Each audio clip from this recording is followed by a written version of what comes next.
Russia has expressed regret that the U.S. refused to back a UN Security Council statement condemning the shelling of Moscow's embassy in Damascus. The Russian Foreign Minister Sergei Lavrov called it regrettable that the U.S. did not side with those who fight against terrorism and condemn terror. Speaking of double standards, Lavrov said Washington refused to accept the wording of a brief condemning statement that classified the attack as a terrorist act and instead suggested calling it a strike. The U.S. has said the Syrian government is responsible for the security of diplomatic missions. On Tuesday, the Russian embassy was hit by 2 mortar shells. Russia called the incident an act of terror aimed at intimidating supporters of the fight against ISIL. To discuss that further, we're now joined by Dr. Webster Tarpley, who's an author and historian, and he's joining us live now on the line from Washington. Dr. Tarpley, thanks very much for joining us here on PressTV. How do you feel about this? Is this just essentially misunderstanding or disagreement over wording? I would say, first of all, this is a sad day for the United States. This is a disgraceful behavior. It is shameful, hysterical. And it goes against the general idea in international law of the sanctity of diplomatic posts, embassies, diplomats in general. And the statement that had been submitted to the Security Council simply for signature, right? It's not a resolution, it's simply an expression of the sense of the Security Council. What Lavrov brought in was a kind of boilerplate, a standard text which has been issued a number of times by the UN Security Council when diplomatic missions, especially embassies, have come under attack. And now we see this shameful, petty behavior by, I guess, Samantha Power, who is the humanitarian bomber faction of the Obama administration. This woman, Samantha Power, is the one who has weaponized human rights.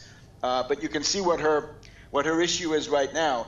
If you say that this was a terrorist act, which it clearly was, we know pretty much that the groups that are near Damascus tend to be the ones the U.S. openly backs rather than surreptitiously backs. So we're talking about the Free Syrian Army, the Nusra Brigade, meaning Al-Qaeda, and so forth. So if you condemn it as a terrorist act, then by implication the FSA and Nusra are terrorists, which of course they are. But that's a bridge too far for the State Department. The other thing I would point to is that this came in the middle of a demonstration. This was a pro-Assad, pro-Putin demonstration with nice pictures, nice peaceful demonstration, and it was an anti-terrorist demonstration.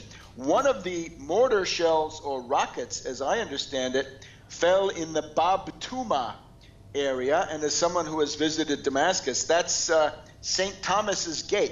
That is the Christian quarter. That is where you have, in particular, this very nice Bait al-Wali hotel. So it's a wonderful neighborhood of Damascus, but it happens to be along the axis where the FSA rockets would be incoming. So it's a scandal. Samantha Power has to be fired immediately. That is long overdue. And the other center of what can we say, foot dragging or pro-terrorist activity, better yet, is Ashton Carter in the Pentagon, who is constantly refusing to coordinate these airstrikes and other activities with the United States. So Ashton Carter, a utopian warmonger, is very close to the top of everybody's list of the official in the Obama administration who should be ousted next. I would also say Obama seems to be losing control of his administration. We've got the Cold War neocons making a big comeback in the last 2 weeks, a kind of maybe a Pavlovian reaction to the Russian bombing campaign. And there are at least a couple of voices pointing to the fact that the Russians have done more in 2 weeks than the United States did in an entire year of bombing. So more power to the Russians. Dr. Tarpley, I do apologize for having to interrupt you. Unfortunately, we've run out of time, but of course, as always, we appreciate you taking your time out to speak to us here at PressTV. That was Dr. Webster Tarpley, who'd been speaking to us live from Washington.